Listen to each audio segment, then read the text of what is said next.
Hi പ്രിയപ്പെട്ടവരെ, ഇന്ന് ഞാൻ നിങ്ങളുമായിട്ട് സംസാരിക്കാൻ പോകുന്ന ടോപ്പിക്ക് കുറച്ച് സീരിയസ് ആയിട്ടുള്ള ഒരു കാര്യമാണ്. ഡിവോഴ്സ് അഥവാ വിവാഹമോചനം. അപ്പോൾ ഞാനൊരു ഡിവോഴ്സിയാണ്. ഞാൻ നേരത്തെ പറഞ്ഞിട്ടുണ്ടായിരുന്നു, ഞാനൊരു ഡിവോഴ്സിയാണ്. വർഷങ്ങളായി ഞാൻ ഡിവോഴ്സ് ചെയ്തിട്ട്. അപ്പോൾ അതിനെക്കുറിച്ച് എൻ്റെ അനുഭവങ്ങളാണ് ഞാൻ പറയുന്നത്. ഒരിക്കലും ഒരു പേഴ്സണൽ കാര്യമല്ല. ഞാൻ ജനറലായിട്ടൊരു ഡിവോഴ്സ് അനുഭവിക്കേണ്ടി വരുന്ന ജനറലായിട്ട് വരുന്ന കാര്യങ്ങളാണ്. ഇപ്പോൾ ഓരോ വിവാഹമോചനത്തിൻ്റെ കഥകൾ എടുത്ത് കേട്ടാൽ അതൊക്കെ വ്യത്യസ്തങ്ങളായിരിക്കും. വ്യത്യസ്തമായ അനുഭവങ്ങളും സാഹചര്യങ്ങളും മനുഷ്യരും ഒക്കെയാണ്. അപ്പോൾ ഓരോ കഥകളും വ്യത്യാസം ഉണ്ടായിരിക്കും. ഞാൻ എന്തായാലും എൻ്റെ കഥകളിലേക്കൊന്നും കടക്കുന്നില്ല. ഡിവോഴ്സിൻ്റെ ഒരു കാലഘട്ടം, അത് നമ്മൾ എങ്ങനെയാണ് സർവൈവ് ചെയ്യേണ്ടതെന്നുള്ള ഒരു എക്സ്പീരിയൻസ് അല്ലെങ്കിൽ കുറച്ച് ടിപ്സ്, ഞാൻ എങ്ങനെയാണ് അത് സർവൈവ് ചെയ്തത് എന്നുള്ളതൊക്കെ നിങ്ങളോട് പറയാമെന്ന് വെച്ചിട്ടാണ് ഞാനൊരു വീഡിയോ ചെയ്യുന്നത്. അപ്പോൾ ഞാൻ എല്ലാവരോടും പറയാറുണ്ട്, വിവാഹം എന്ന് പറയുന്നത് ഒരു സ്ത്രീ ഒരു പുരുഷന് മാത്രമല്ല ശരിക്കും വിവാഹം കഴിക്കുക. ഞങ്ങളുടെയൊക്കെ കാലഘട്ടത്തിൽ പ്രത്യേകിച്ച് ഇന്ന് അങ്ങനെയൊക്കെ തന്നെയാണ്. ഇന്ന് ഒരു സ്ത്രീയും പുരുഷനും തന്നെയാണ് വിവാഹം കഴിക്കാറ്. പക്ഷേ എൻ്റെയൊക്കെ കാലഘട്ടത്തിൽ അങ്ങനെയല്ല. അതിൽ പാരൻസ് ഉണ്ടാകും, ബന്ധുക്കളുണ്ടാകും, നാട്ടുകാരിടപെടും. അപ്പോൾ ഒരു വിവാഹം എന്ന് പറയുന്നത് ആ പെൺകുട്ടിയുടെയും ആ പയ്യൻ്റെയും വേണ്ടപ്പെട്ട എല്ലാ ആൾക്കാരും ഒന്നിക്കുന്ന ഒരു സംഗമം കൂടിയാണ്. വിവാഹ ജീവിതം എന്ന് പറയുന്നത് ഒട്ടും സുഖകരമായ ഒരു അവസ്ഥയൊന്നും അല്ല. അതിനി എത്ര നല്ല ദാമ്പത്യമാണെന്ന് പറഞ്ഞാലും നമ്മൾ അഡ്ജസ്റ്റ് ചെയ്യാതെ ഒരിക്കലും നമുക്കൊരു ദാമ്പത്യ ജീവിതം മുന്നോട്ട് കൊണ്ടുപോകാൻ പറ്റില്ല. നമ്മൾ ഈ KSRTC ബസ് ഇപ്പോൾ ഇറങ്ങുന്ന KSRTC ബസ്സിൽ 1.5 സീറ്റേ ഉണ്ടാകുകയുള്ളൂ. അപ്പോൾ ഇച്ചിരി വണ്ണമൊക്കെ ഉള്ള 2 പേരാണെങ്കിൽ ആ സീറ്റിൽ ഇരിക്കൽ വളരെയധികം ബുദ്ധിമുട്ടാണ്. അപ്പോൾ ശരിക്കും ദാമ്പത്യ ജീവിതം എന്ന് പറയുന്നത് അങ്ങനെയുള്ള ഒരു സീറ്റിലിരുന്നുള്ള ഒരു യാത്രയാണ്. അതിൽ ചിലപ്പം സൈഡ് സീറ്റ് കിട്ടുന്ന ഒരാൾക്ക് പുറത്തെ കാഴ്ചകളും എല്ലാം കണ്ട് മുന്നോട്ടുള്ള യാത്രകളും ആസ്വദിച്ച് ജീവിതം വളരെ മനോഹരമായിട്ട് തോന്നുമായിരിക്കാം. പക്ഷേ സൈഡ് സീറ്റിലുള്ള ആൾ പലപ്പോഴും വീഴുകയും വളവുകൾ എത്തുമ്പോൾ വീഴുകയും വീണ്ടും കയറിയിരിക്കുകയും ദുസ്സഹമായിട്ടുള്ള ഒരു യാത്രയാണ് അപ്പുറത്തിരിക്കുന്ന ആൾ അഡ്ജസ്റ്റ് ചെയ്തില്ലെങ്കിൽ അയാൾക്ക് കിട്ടുന്നത്. അപ്പോൾ 2 പേരുടെ യാത്രയും 2 രീതിയിലായിരിക്കും നടക്കുക. അതേസമയം അഡ്ജസ്റ്റ് ചെയ്യുന്നവരാണെങ്കിൽ ഓക്കെ, വളവെത്തുമ്പം പാർട്ട്ണറുടെ മടിയിൽ കയറിയിരിക്കുകയും കാഴ്ചകൾ കാണുകയും ഒന്നിച്ച് കാഴ്ചകൾ കാണുകയും എൻജോയ് ചെയ്യുകയും വളവുകൾ വരുമ്പോൾ 2 പേരും ഒന്നിച്ച് വീഴാൻ പോവുകയും ഒന്നിച്ച് പിടിച്ച് ആ ഒരു ഇതിൽ നിന്ന് രക്ഷപ്പെടുകയും ഒക്കെ ചെയ്യുന്ന മനോഹരമായ ഒരു യാത്രയും കൂടിയാണ് ഈ ദാമ്പത്യ ജീവിതം എന്ന് പറയുന്നത്. അപ്പോൾ ഈ എപ്പോഴും വീഴുകയും എപ്പോഴും എഴുന്നേൽക്കുകയും ചെയ്യുന്ന ഒരാൾ ഒരു നിമിഷം ഒരു സമയം എത്തുമ്പോൾ അയാൾ വഴിയിലിറങ്ങാൻ ബാധ്യസ്ഥയാകും അല്ലെങ്കിൽ ബാധ്യസ്ഥനാകും. കാര്യം ആ യാത്ര അത്രത്തോളം സ്ട്രഗിളുകൾ നേരിടുന്ന ഒരു യാത്രയാകുമ്പോൾ നമ്മളത് തുടരാൻ ഇഷ്ടപ്പെടില്ലല്ലോ. കുറേ ശ്രമിക്കും, കുറേ പറഞ്ഞു നോക്കും, എനിക്ക് ബുദ്ധിമുട്ടാണ് എന്നൊക്കെ ഉള്ളത് പറഞ്ഞു നോക്കും, മറ്റുള്ളവർ വന്ന് പറയും. എന്നിട്ടും അഡ്ജസ്റ്റ്മെൻറ്റുകളൊക്കെ നടത്തി നോക്കും, പരസ്പരം നടത്തി നോക്കും ചിലപ്പോൾ. എന്നിട്ടും ഒന്നും ആ യാത്ര സുഖകരമാകുന്നില്ല എന്ന് കണ്ടാൽ വഴിയിലിറങ്ങുക എന്നുള്ളത് തന്നെയാണ് ഏറ്റവും നല്ല വഴിയെന്ന് വിചാരിക്കുന്ന ഒരാളാണ് ഞാൻ. അങ്ങനെ പകുതി വഴിയിൽ യാത്ര അവസാനിപ്പിച്ച ഒരാൾ കൂടിയാണ് ഞാനും. അപ്പോൾ ഈ യാത്ര അവസാനിപ്പിക്കുന്നതിന് മുന്നേ നമ്മൾ കുറേ പ്രിപ്പയർ ചെയ്യണം. കാര്യം നമുക്ക് ഒരു നടു റോഡിൽ പെരുവഴിയിലൊന്നും നമുക്ക് ഇറങ്ങാൻ പറ്റില്ല. സേഫായിട്ടുള്ള ഒരു സോണിൽ മാത്രമാണ് നമുക്ക് യാത്ര അവസാനിപ്പിക്കാൻ പറ്റുള്ളൂ. അപ്പോൾ അതിന് വേണ്ടിയിട്ട് നമ്മളിപ്പോൾ തീർച്ചയായിട്ടും ഒരു കുഞ്ഞുങ്ങളൊന്നും ഇല്ലാത്തവർക്ക് അതൊരു വലിയ വിഷയമായിരിക്കണമെന്നില്ല. എപ്പോഴും കുഞ്ഞുങ്ങളും കൂടെ വരുമ്പോഴാണ് അത് കൂടുതൽ സങ്കീർണമാകാറുള്ളത്. കുഞ്ഞുങ്ങളില്ലാത്തവരെ സംബന്ധിച്ച് പറയുകയാണെങ്കിൽ അവർക്ക് യാത്ര ദുർഘടമാണെന്ന് കണ്ടു കഴിഞ്ഞാൽ 1-2 സ്റ്റോപ്പ് കഴിയുമ്പോൾ അവിടെ ഇറങ്ങുക എന്നുള്ളതാണ്. അതല്ല, കുഞ്ഞുങ്ങളുള്ളവർ കുറേ കൂടി നമ്മൾ അഡ്ജസ്റ്റ് ചെയ്യണം. കാര്യം നമ്മൾ ഭൂമിയിലേക്ക് കൊണ്ടുവന്നവരാണ് കുഞ്ഞുങ്ങൾ, അവരുടെ അനുവാദത്തോടെ കൊണ്ടുവന്നതല്ല. അപ്പോൾ നമ്മൾ അവരെ ടേക്ക് കെയർ ചെയ്യേണ്ടത് ഓരോ പാരൻറ്റിൻ്റെയും കർത്തവ്യമാണ്. അങ്ങനെ അതുകൊണ്ട് തന്നെ കുറച്ച് കൂടുതൽ ത്യാഗങ്ങൾ നമ്മൾ മക്കൾക്ക് വേണ്ടി സഹിക്കണം. അവരൊരു പ്രായപൂർത്തി ആകുന്നത് വരെ നമ്മൾ അഡ്ജസ്റ്റ് ചെയ്യണം എന്നുള്ള അഭിപ്രായക്കാരിയാണ് ഞാൻ. അതല്ല എങ്കിൽ നമുക്ക് അത്രയും സഹിക്കാൻ പറ്റുന്നില്ല എങ്കിൽ നമ്മൾ അത് കണ്ടിന്യൂ ചെയ്യേണ്ട കാര്യവുമില്ല.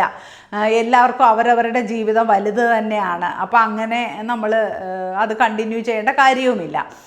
അപ്പം നമുക്കൊരു തിരിച്ചറിവ് വരുന്ന ഒരു സമയമെന്ന് പറയുന്നത് ഡിവോഴ്സിൻ്റെ അന്നല്ല, അതിനും കുറേ നാൾ മുന്നേ നമ്മൾ മനസ്സിലാക്കുകയാണ്, ഓക്കെ ഈ യാത്ര നമുക്ക് മുന്നോട്ട് പോകാൻ പറ്റില്ല, ഈ ഒരു ബന്ധം നമ്മൾ തുടരാൻ നമ്മളെ കൊണ്ട് സാധിക്കില്ല എന്ന് നമുക്കൊരു തിരിച്ചറിവ് വരുന്ന സമയം തൊട്ട് നമ്മൾ മെൻ്റലി, ഫിസിക്കലി, ഇക്കണോമിക്കലി പ്രിപ്പയർ ചെയ്യുക എന്നുള്ളതാണ് ഏറ്റവും നല്ലൊരു വഴി. നമ്മൾ ഏറ്റവും പ്രധാനം സാമ്പത്തികം തന്നെയാണ്. സാമ്പത്തികം ഉണ്ടെങ്കിൽ നമുക്കൊരു 90% പിടിച്ചു നിൽക്കാനുള്ള ഒരു കപ്പാസിറ്റി ഉണ്ടാകും. അപ്പോൾ അതിന് വേണ്ടിയിട്ട് നിങ്ങൾക്ക് ജോലിയില്ലാത്ത സ്ത്രീകളെല്ലാ പേരും എന്തെങ്കിലും ജോലി എടുക്കുക, കൈത്തൊഴിലുകൾ പഠിക്കുക, എന്തെങ്കിലും സ്കിൽ ഡെവലപ്മെൻറ്റ് ചെയ്യുക. അപ്പോൾ നമുക്ക് എന്തിലാണോ പാഷൻ അല്ലെങ്കിൽ നമുക്ക് എന്താണോ ഇൻട്രസ്റ്റ് ആ മേഖലയിൽ നമ്മൾ കൂടുതൽ പഠിക്കുക എന്നുള്ളതാണ് ഈ ഒരു പ്രിപ്പറേഷൻ പീരീഡിൽ നമ്മൾ ചെയ്യേണ്ടുന്ന ഏറ്റവും വലിയൊരു കാര്യം. ഞാൻ ഇപ്പോൾ പോലും പഠിക്കാറുണ്ട്. ഞാൻ 2-3 സ്കില്ല് ഡെവലപ്പ് ചെയ്തെടുത്തിട്ടുണ്ട്. ഞാൻ ഇപ്പോഴും പഠിക്കുന്നുണ്ട്. അപ്പോൾ നമുക്ക് ഈ പഠിക്കുക എന്ന് പറയുന്നത് എല്ലാ കാലഘട്ടത്തിലും ഇപ്പോഴും നമ്മൾ ചെയ്തുകൊണ്ടിരിക്കേണ്ട കാര്യമാണ്. നമ്മൾ ഒറ്റയ്ക്ക് ജീവിക്കുന്ന സമയത്ത് പഠിക്കുക എന്നുള്ളത് ഒരു വലിയൊരു ഫാക്റ്റാണ്. അതിനൊരു പ്രായപരിധി ഒന്നുമില്ല പഠിക്കുന്നതിന്.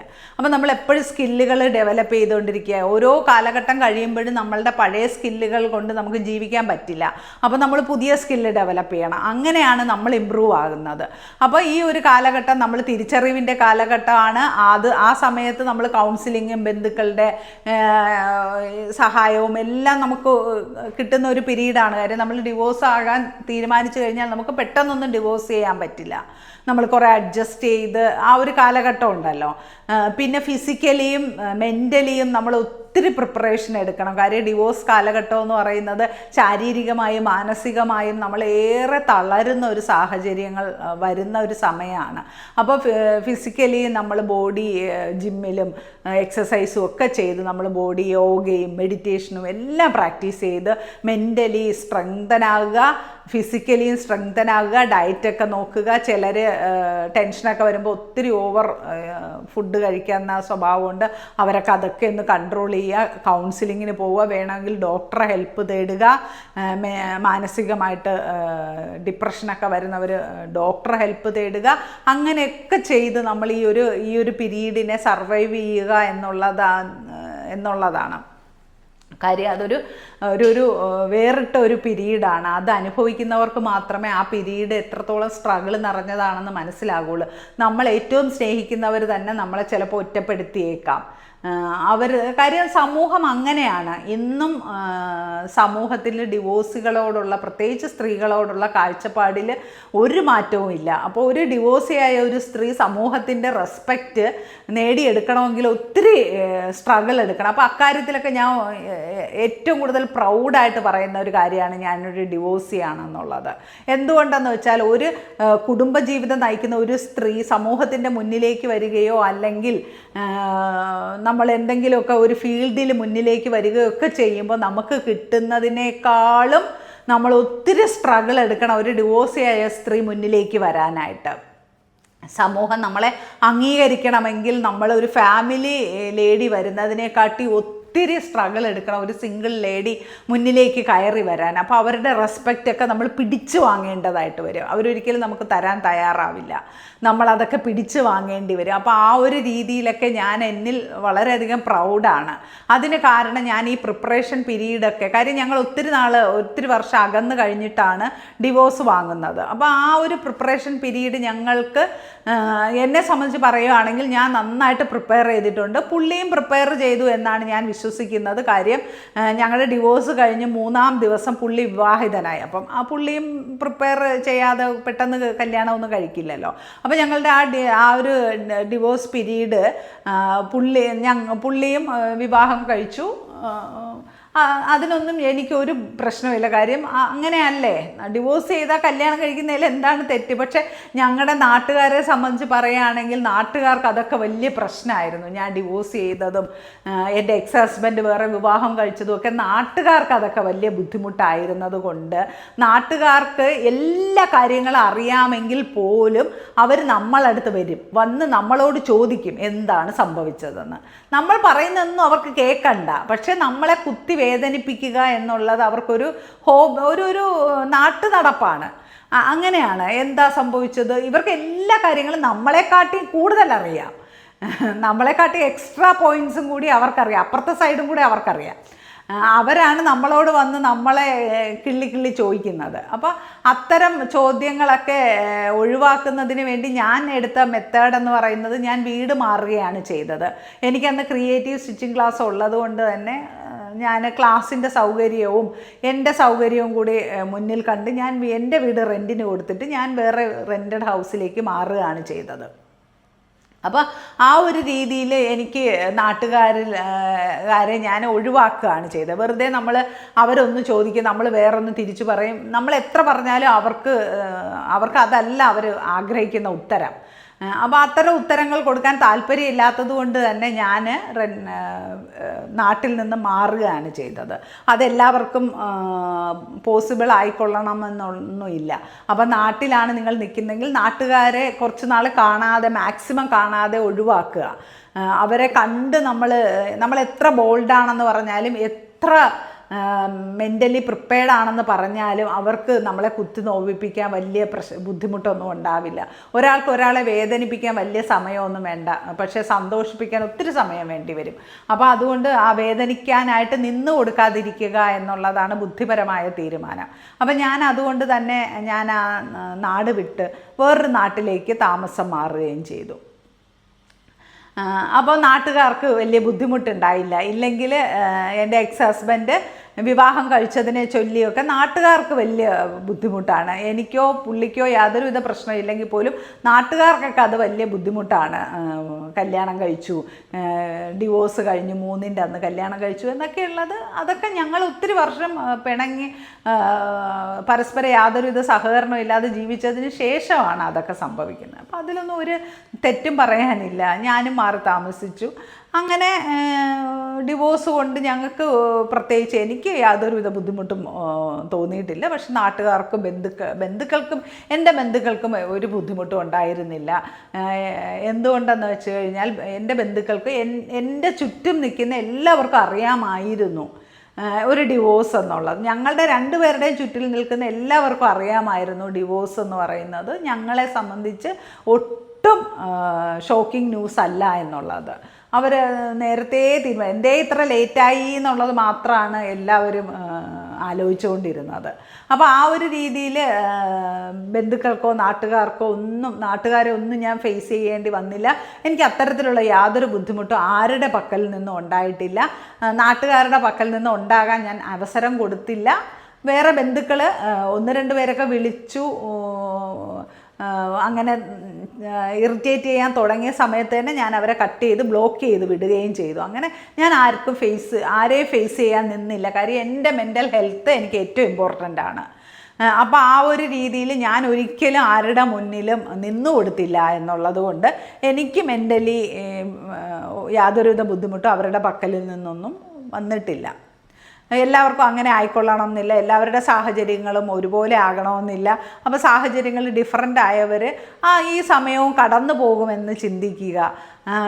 ഈ സമയവും കടന്നു പോകും. കുറച്ച് നാൾ നമുക്ക് അവർ നമ്മളെ മാനസികമായിട്ട് ബുദ്ധിമുട്ടിക്കുക. എല്ലാ കാലത്തും എല്ലാവർക്കും അങ്ങനെ ചെയ്യാൻ സാധിക്കില്ല. അതിൽ നിന്ന് നമ്മൾ ഉയർത്തെഴുന്നേറ്റ് വരണം. ഈ എല്ലാ സാഹചര്യങ്ങളിൽ നിന്ന് ഉയർത്തെഴുന്നേറ്റ് വരുന്നതിൻ്റെ ഒരു ത്രില്ലെന്ന് പറയുന്നത് അത് വേറെ തന്നെയാണ്. എല്ലാ അനുകൂല സാഹചര്യങ്ങളിൽ നിന്നും നമ്മൾ മുന്നോട്ട് വരുന്നത് പോലെ അല്ല. ചുറ്റും എതിർപ്പുകളുടെ മുന്നിൽ നിന്ന്, നാട്ടുകാരുടെ, വീട്ടുകാരുടെ, ബന്ധുക്കളുടെ ഒക്കെ എതിർപ്പിൻ്റെ മുന്നിൽ നിന്ന് സൈലൻ്റായിട്ട് ഉയർത്തെഴുന്നേൽക്കുക എന്ന് പറയുന്നതൊക്കെ അഭിമാന നിമിഷമാണ്. ഞാൻ അങ്ങനെയായിരുന്നു. ഞാൻ മാറി നിന്നിട്ട് സൈലൻ്റായിട്ട് എൻ്റെ ഒരു ഉയർച്ച ഞാൻ മുന്നോട്ട് വരാൻ തുടങ്ങി എന്നുള്ളതാണ്. പക്ഷേ എന്നെ സംബന്ധിച്ച് എനിക്ക് അങ്ങനെ വലിയ ബുദ്ധിമുട്ടൊന്നും ഈ ഒരു കാരണങ്ങൾ കൊണ്ട് ഉണ്ടായിട്ടില്ല. അങ്ങനെ അത് സംഭവിച്ചു. ഇനി മക്കളുടെ കാര്യം പറയുമ്പോൾ വളരെ സീരിയസ് ആയിട്ടുള്ള ഒരു മാറ്ററാണ് മക്കൾ എന്ന് പറയുന്നത്. ഇപ്പോൾ അടുത്ത സമയത്ത് എൻ്റെ ഒരു സുഹൃത്ത് എന്നോട് അവരുടെ വിഷമം പങ്കുവയ്ക്കുകയുണ്ടായി. അവരുടെ ഹസ്ബൻഡ് തമ്മിൽ വർഷങ്ങളായിട്ട് വലിയ ഫൈറ്റും അടിയും ഉപദ്രവവും ഒക്കെയാണ്. പക്ഷേ ഇതൊന്നും മക്കളുടെ മുന്നിൽ വെച്ചേ അല്ല. മക്കളില്ലാത്ത സമയത്താണ് ഇവർ തമ്മിലുള്ള അടി നടക്കുന്നത്. അപ്പോൾ ഇവർക്കങ്ങ് സഹിയില്ല. ഒരു ദിവസം മക്കളോട് പറഞ്ഞ് ഇവർക്ക് ഡിവോഴ്സ് വേണമെന്ന് പറഞ്ഞപ്പോൾ മക്കൾക്കാകെ ദേഷ്യമായി അമ്മയോട്. അതെന്തിനാ ഡിവോഴ്സ് എന്തിനാ? അപ്പോൾ അമ്മ കാര്യം പറഞ്ഞപ്പോൾ മക്കളത് വിശ്വസിക്കാൻ തയ്യാറായില്ല. ആ ഒരു രീതിയിൽ അമ്മയ്ക്കും മക്കളും തമ്മിൽ വിഷമങ്ങളും ബുദ്ധിമുട്ടുകളും ഉണ്ടായി എന്ന് പറഞ്ഞപ്പോഴാണ് ഞാൻ എൻ്റെ കഥ പറയാം. ഞാനെന്ന് പറയുന്നത് എൻ്റെ മക്കൾക്ക് അറിവായ കാലം തൊട്ട് എൻ്റെ പ്രശ്നങ്ങൾ എൻ്റെ മക്കളുമായിട്ട് ഞാൻ ചർച്ച ചെയ്യുമായിരുന്നു. കാര്യം എൻ്റെ 19ാമത്തെ വയസ്സിലാണ് എനിക്ക് മകനുണ്ടാകുന്നത്. എൻ്റെ 21ാമത്തെ വയസ്സിലാണ് മകൾ ജനിക്കുന്നത്. അപ്പോൾ അവർ ഇച്ചിരി പക്വതയായ സമയത്ത് തന്നെ ഞാൻ അവരോട് എൻ്റെ പ്രോബ്ലംസ്, എനിക്ക് ഇന്ന പ്രശ്നങ്ങളുണ്ട് എന്നുള്ളത് സത്യസന്ധമായിട്ട് ഞാൻ പറഞ്ഞു എന്നുള്ളതാണ്. ഞാൻ ഒരിക്കലും എൻ്റെ മക്കളോട് അവരുടെ ഫാദറിനെ പറ്റി കള്ളങ്ങളൊന്നും പറഞ്ഞിട്ടേ ഇല്ല. എന്തുകൊണ്ടെന്ന് വെച്ചാൽ മക്കൾ എന്നായാലും നമ്മൾ എന്ത് കള്ളം പറഞ്ഞാലും കണ്ടുപിടിക്കും. അന്നത്തെ ദിവസം അവർ നമ്മളെ ആയിരിക്കും അവർ കുറ്റക്കാരിയായിട്ട് കാണുക. അപ്പോൾ നമ്മൾ ഒരു കാരണവശാലും അച്ഛനെക്കുറിച്ചോ അമ്മയെക്കുറിച്ചോ, അച്ഛൻ അമ്മയെക്കുറിച്ചോ അമ്മ അച്ഛനെക്കുറിച്ചോ ഒരു കള്ളവും പറഞ്ഞ് കൊടുക്കരുത്. അത് അവരെന്നായാലും കണ്ടുപിടിക്കുമെന്നുള്ള ബോധം നമുക്കുണ്ടായിരിക്കണം. ആ ബോധത്തിൻ്റെ പുറത്ത് നിന്ന് നമുക്ക് നമ്മളുടെ കാര്യങ്ങൾ സത്യസന്ധമായി മക്കളെ ബോധിപ്പിക്കാം. കാര്യം ഇതിൻ്റെ വിക്ടിംസ് അവരാണ്. നമുക്ക് ഡിവോഴ്സ് വന്നു കഴിഞ്ഞാലും വിക്ടിമാകുന്നത് അവരാണ്. അപ്പോൾ അതുകൊണ്ട് മക്കളോട് സത്യസന്ധമായിട്ടുള്ള കാര്യങ്ങൾ ബോധിപ്പിക്കുക. ഞാനൊരു ഭാര്യ എന്നുള്ള രീതിയിൽ ഇങ്ങനെയൊക്കെ ഞാൻ സ്ട്രഗിൾ എടുക്കുന്നുണ്ട്, അല്ലെങ്കിൽ ഒരു ഭർത്താവ് എന്നുള്ള രീതിയിൽ ഇങ്ങനെയൊക്കെ സ്ട്രഗിൾ എടുക്കുന്നു എന്നുള്ളത് കുട്ടികളെ ബോധിപ്പിക്കുക എന്നുള്ളതാണ്. അത് അവർക്ക് ഒരു പെട്ടെന്ന് അച്ഛനും അമ്മയും പിരിയുന്നു എന്നുള്ള ഒരു ഡിവോഴ്സ് വാർത്ത കേട്ട് ഇന്നത്തെ മക്കൾക്കൊന്നും അങ്ങനത്തെ ഷോക്കിംഗ് ഒന്നും ഇല്ല. എന്നാലും അവരതിനെ തന്മയത്വത്തോടെ ഹാൻഡിൽ ചെയ്യും. അവരൊപ്പം നിൽക്കും, അമ്മയുടെ അച്ഛൻ്റെ ഒപ്പം നിൽക്കും.